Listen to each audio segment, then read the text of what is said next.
It's not by chance that you're viewing this video. There's a reason you're here. Everything is unfolding exactly as it should. Trust the timing of your life and know that you're being led to where you're meant to be. As you stumble on this video, perhaps not by chance, it will serve to awaken your spirit. There is a stirring within your soul, a divine pull that defies explanation. This is your confirmation. Heaven has been watching, not only your visible victories, but also the quiet, faithful decisions made when no one else was looking. This journey has always been about your unseen obedience, the private sacrifices, and the silent affirmations, the quiet yeses that resonated more powerfully in the spiritual realm than any public declaration ever could. This is the truth: you have made God proud in ways you may not even realize. You may have believed that your steadfastness went unnoticed, that the tears you shed in solitude held no weight. But rest assured, heaven recorded every single moment. And now God is bringing into the light the things you did in secret that brought him joy. Let us go deeper. There are 7 profound spiritual chapters within this message. Each chapter unveils a sacred dimension of your hidden obedience, the kind that reached heaven and moved the heart of God. I encourage you to listen closely. Before we begin this deep spiritual journey, I invite you to like, share, and subscribe, not merely because this is content, but because this message serves as divine confirmation for those who have been chosen. To all who have supported through super thanks and have stood faithfully alongside this message, may God richly multiply your seed and bless you in ways that surpass all understanding and human measure. Your presence, your encouragement, and your alignment with these divine truths are not only noticed, they are deeply appreciated. I do not take them for granted. Thank you from the depths of my heart. And if your spirit resonates with this word, I invite you to type 77 in the comments right now as a prophetic act of agreement and spiritual alignment. That number is not random. It is a prophetic signal, a spiritual confirmation that you are not merely listening, but awakening. You are stepping into the full revelation of your true identity, an heir to a kingdom not built by human hands. Understand this: not everyone will make it to the end of this message. Only those who are truly chosen, those who have been entrusted to carry this level of spiritual weight and divine identity, will endure. For those who do, there awaits a release of clarity, a return of sacred remembrance, and an awakening to the divine authority you have carried since the moment of your birth. This is not a message to hear once and forget. This is a living scroll, a royal decree, a spiritual inheritance being unlocked, word by word. Return to it whenever your spirit is stirred, because each time you do, you will uncover a deeper layer of who you truly are and the eternal kingdom to which you belong. Let us begin. Chapter 1. You worshipped with wounds. There were nights when the silence around you echoed louder than any sermon. Yet in the midst of that quiet ache, you still whispered, "God, you are good."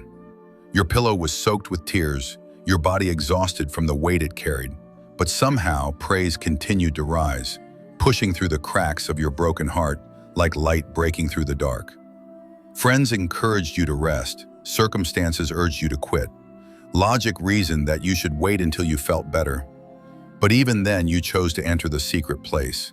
With trembling hands lifted heavenward, you released a song, not filled with polished lyrics, but saturated with tears. You offered worship in the presence of unanswered questions. You said, "Thank you," even as your prayer list continued to grow. You lifted a hallelujah, having no assurance of when or even if the miracle would come. Still, you worshipped. That decision was not made out of mere optimism. It was anchored in divine revelation. You understood a truth that many overlook. God remains worthy whether you are standing triumphantly on the mountain or buried beneath its weight. Heaven bore witness to those sacred moments that no one else could see. The angels leaned in with reverence each time you chose adoration over accusation. Your cracked voice, though fragile, resounded in the throne room like a rare and costly fragrance. Not once did God turn his face away because your melody was off-key. On the contrary, he drew closer, because your heart was ablaze with sincere devotion. Your worship carried profound weight, precisely because it was heavy with pain. There is a kind of praise that costs nothing, and another kind that demands everything. You offered the latter. Like King David, who declared, "I will not offer to the Lord that which cost me nothing." You lived those words in the rawest, most authentic way. Your praise was not a performance, it was a sacrifice. It was paid for with sleepless nights, with quiet hospital visits, with long seasons of uncertainty and unseen endurance. And heaven recorded every single line of it. Many wait for the storm to pass before lifting their voices in praise. But you sang while lightning cracked overhead. You reminded your soul of God's faithfulness, even when your emotions screamed otherwise. When grief tried to silence you, you opened your mouth even wider. When anxiety attempted to tighten its grip, you lifted your hands even higher. You offered God the one thing the enemy was most determined to steal: your worship. And that single act became a bold declaration of war against the darkness. Now the earth is about to witness the fruit of those hidden hallelujahs, for God never wastes wounded praise. What you sowed in sorrow is about to return to you in joy. The very mouth that once sang through sobs will soon testify of a sudden and undeniable turnaround. Doors will open, not because you forced them to, but because worship unlocked them. Healing will manifest, not because you earned it through striving, but because praise made room for it. You worshiped while buried. You honored God even in the dirt. And that is precisely why resurrection power is now headed your way. Your scars are about to shine, not as signs of defeat, but as trophies of endurance and divine faithfulness. The very season that once tried to suffocate you will become the platform upon which God demonstrates how worship sustains and strengthens the soul. Prepare your heart. Your rise is heaven's response to the songs you sang through your tears. Chapter 3. You gave from a place of lack. You gave when you had every right to withhold. You gave when it defied logic, and when the circumstances around you made it seem unreasonable. Even as your own soul cried out for help, you chose to become a vessel of healing for others. You listened when you desperately needed someone to listen to you. You gave your time when your schedule was already stretched to its limits. You gave financially, even when your resources were scarce. You extended compassion in response to coldness. And you chose to love, even when you were unsure if any love would ever be returned. People admired your strength, but they never saw the cost.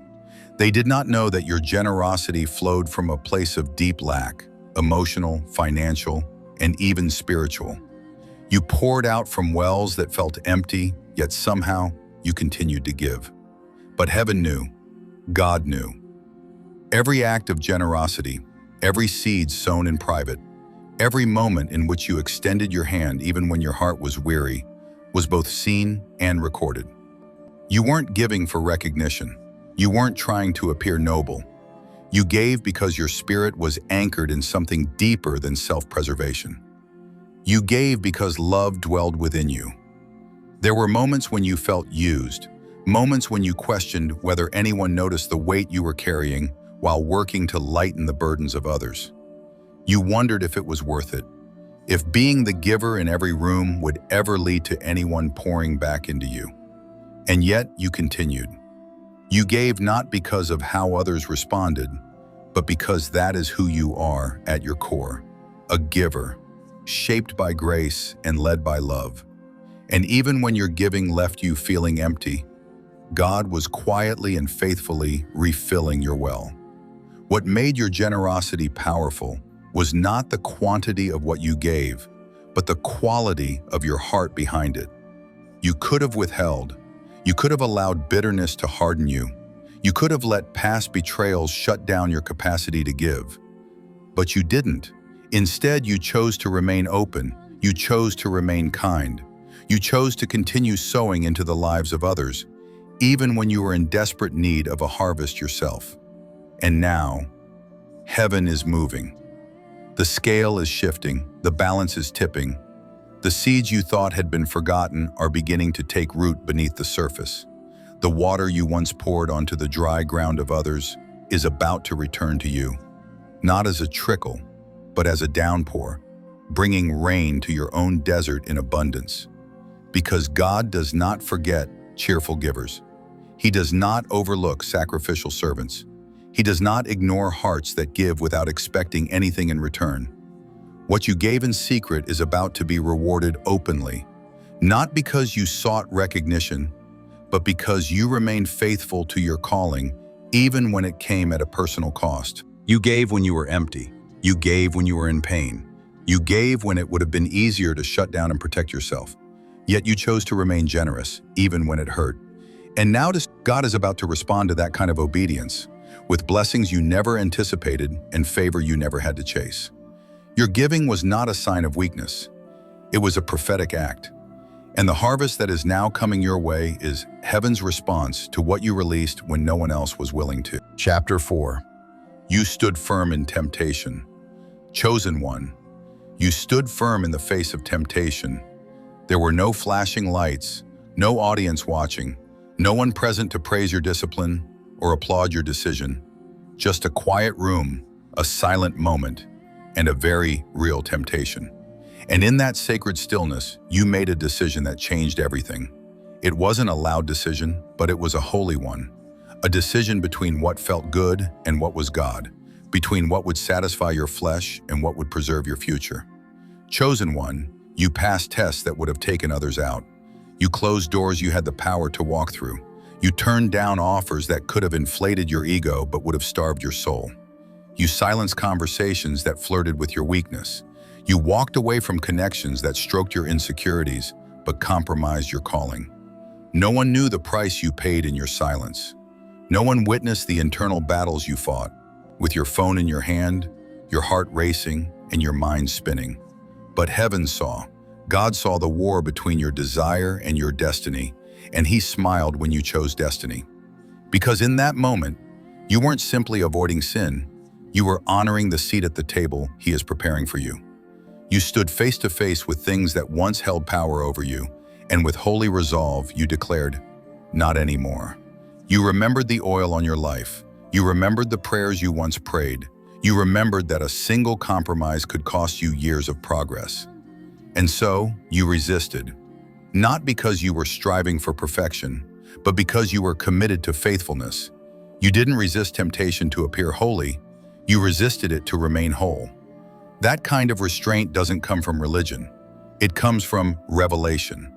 A revelation that your life is bigger than one fleeting moment, that your name carries more weight than a single mistake, that your future holds more value than your current feelings. And make no mistake, it wasn't easy. There were nights when temptations sounded louder than truth, moments when isolation made sin feel like comfort, and times when the enemy appeared cloaked in everything you thought you wanted. But even then, you paused, you prayed, you remembered who you are, and even when you fell short, you got back up, faster than before, because now you fight with conviction, not confusion. God is proud of you, not because you never struggled, but because you never surrendered to the struggle. You were tempted to settle, but you remembered the promise. You were tempted to taste, but you remembered the consequence. You almost ran toward what you had already been delivered from, but you chose instead to walk away, with your integrity still intact. That's the part they didn't see. That's the version of you that may never make it into your public testimony, but it is forever recorded in heaven's records. You passed the test, not because you were strong, but because you leaned on God in the moment of weakness. And that single decision sealed something eternal in the spirit. Now, the same God who witnessed your silent resistance is about to reward you with open doors. Not because you were flawless, but because you were faithful. This next level of favor is not random. It is the result of private purity. Heaven honors those who choose righteousness in moments when rebellion would have been easier.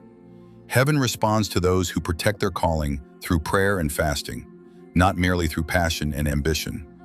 You said no when everything around you said yes. You walked away when staying would have fed your pride. You chose God, even when no one else would have known if you hadn't. And because of that, you are about to step into something that only the faithful are trusted to carry. You stood firm in the face of temptation, and now God is standing up for you. Chapter 5. You believed when it looked impossible. You believed even when everything around you said it was impossible. You didn't just believe when circumstances were favorable. You believed when nothing made sense. You held on when the walls were closing in. You kept trusting when the answers stopped coming. You remained hopeful when the very people who promised to stay walked away. You believed when it looked foolish, when it seemed like faith had failed you. When your prayers felt like they bounced off the ceiling and your dreams dissolved into silence, you still believed. Chosen one, you had every reason to quit, every reason to throw in the towel, to assume you had misheard God. You had every logical justification to stop waiting, to stop hoping, to stop sowing. But something deeper within you, something that did not originate from your own strength, refused to let go. And that something was faith. You carried a fire that could not be explained, a flicker that never went out. Even when the winds of delay blew fiercely, even when the nights stretched longer than expected and the days felt like endless deserts, you kept showing up. You kept praying. You kept hoping. You kept declaring, God, I don't see it, but I still believe you. While others laughed at your hope, heaven leaned in to listen. Because that kind of belief, the kind that holds on without a shred of visible evidence, is rare. And that kind of belief moves the heart of God. You walk by faith, not to appear spiritual, but because you had no other choice. You believed, not out of obligation, but because your spirit had tasted truth, and nothing else could satisfy. You didn't merely hope for a blessing. You placed your trust in the one who blesses. You didn't just long for breakthrough. You clung to the one who breaks chains, and God saw it all. He saw the moment you rose, tears in your eyes, and still whispered, Lord, I believe. He saw you tithe when your bills were barely covered. He saw you worship when your heart was shattered. He saw you encouraging others while your own prayers remained unanswered. You didn't just trust his hand, you trusted his heart. And that, chosen one, is the foundation of mountain-moving faith. Every time you resisted doubt, heaven recorded it. Every time you silently rebuked fear in your mind, it echoed through eternity. Every time you chose peace when panic seemed more reasonable, you revealed that your roots were genuine and deeply grounded. You didn't need a fresh prophecy to keep going. You simply remembered the last thing God said, and you stood on it.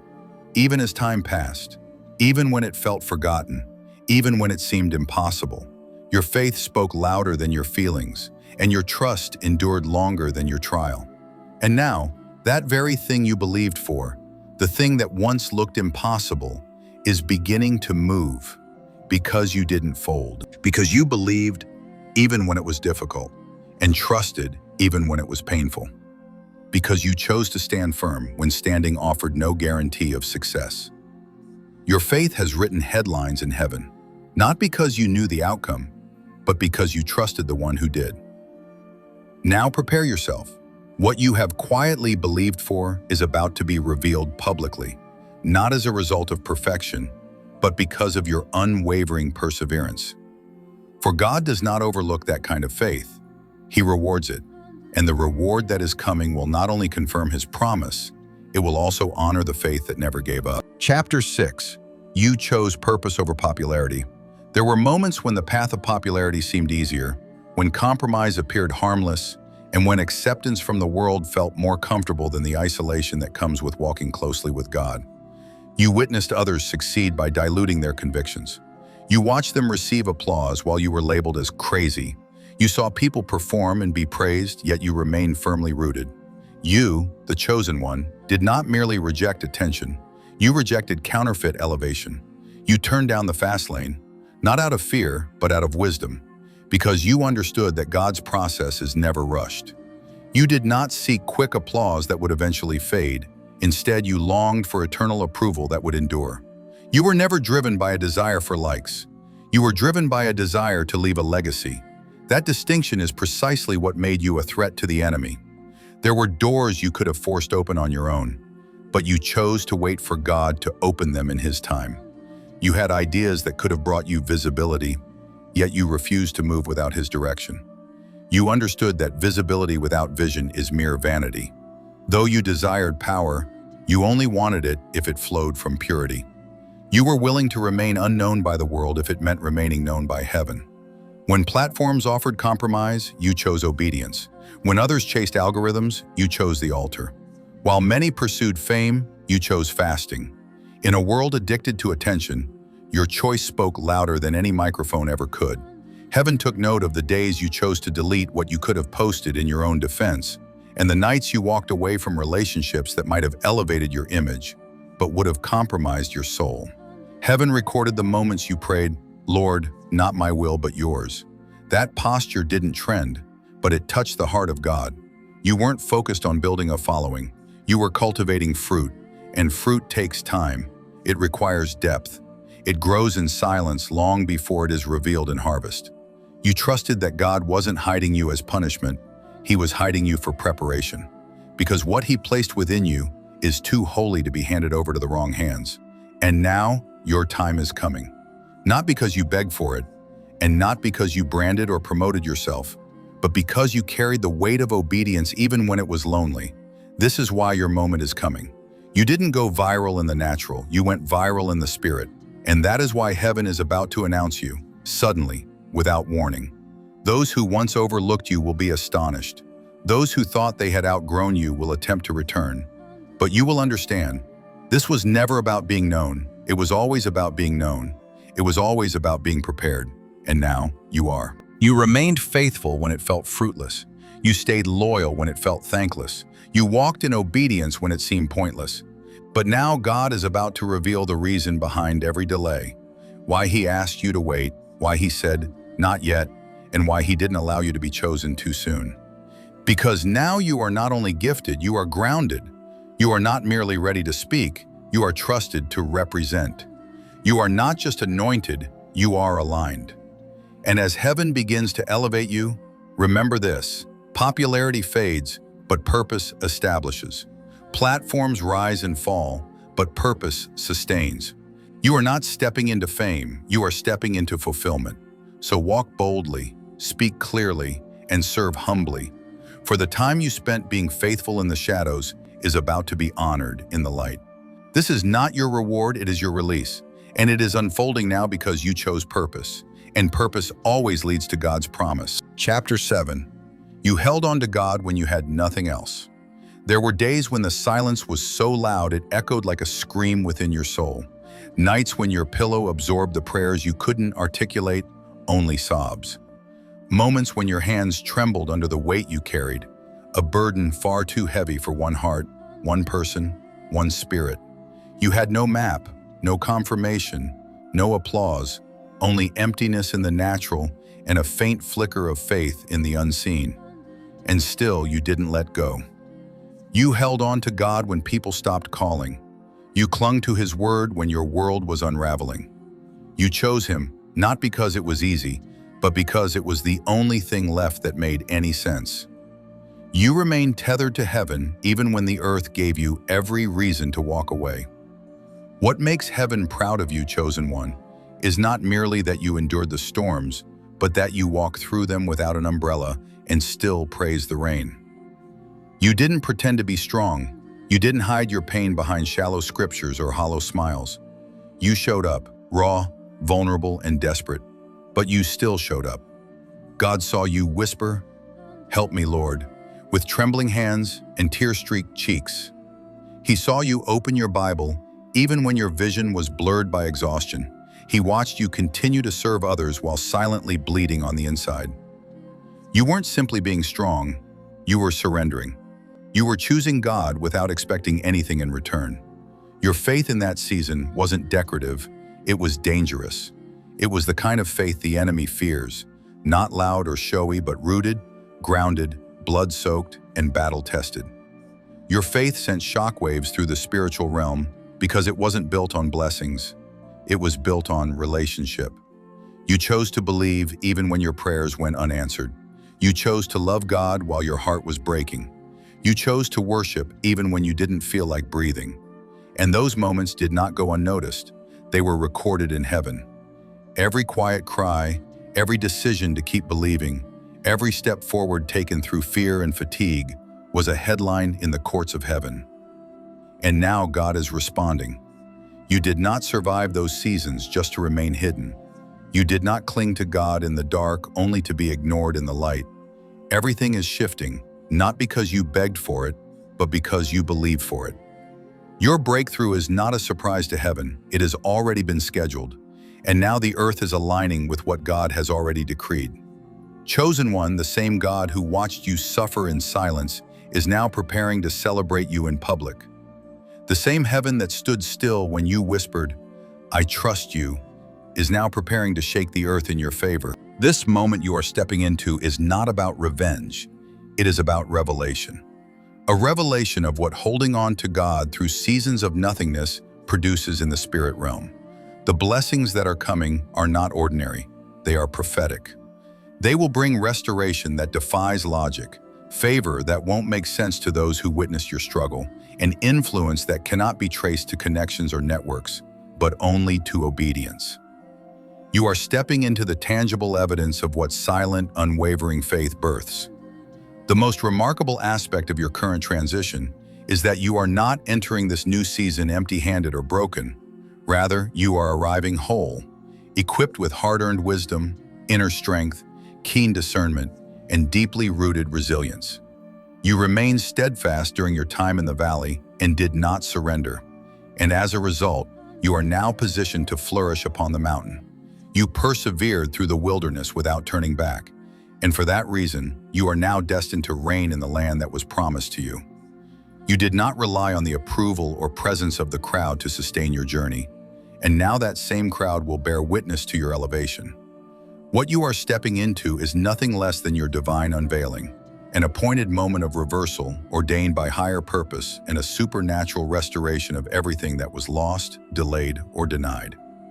This is the sacred moment when God declares, "Because you remained steadfast, and because you entrusted me even when you had nothing, I am now releasing into your hands everything."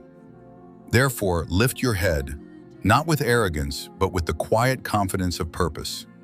You have endured trials that were meant to break you, and yet you survived. You demonstrated that your faith was not a performance for others to see, but rather the very foundation that sustained your life. And now, heaven itself is responding to the reach of your unwavering trust. God never abandoned you, not for a single moment. He was watching, not to punish, but to see whether you would remain with him when the comforts disappeared, when the blessings were delayed, and when the path seemed uncertain. Because you did not walk away, because you held on, what is coming to you now will far exceed anything you ever asked for, imagined, or expected. This is not merely the beginning of a new chapter in your life. It is far more significant. It is your divine reward.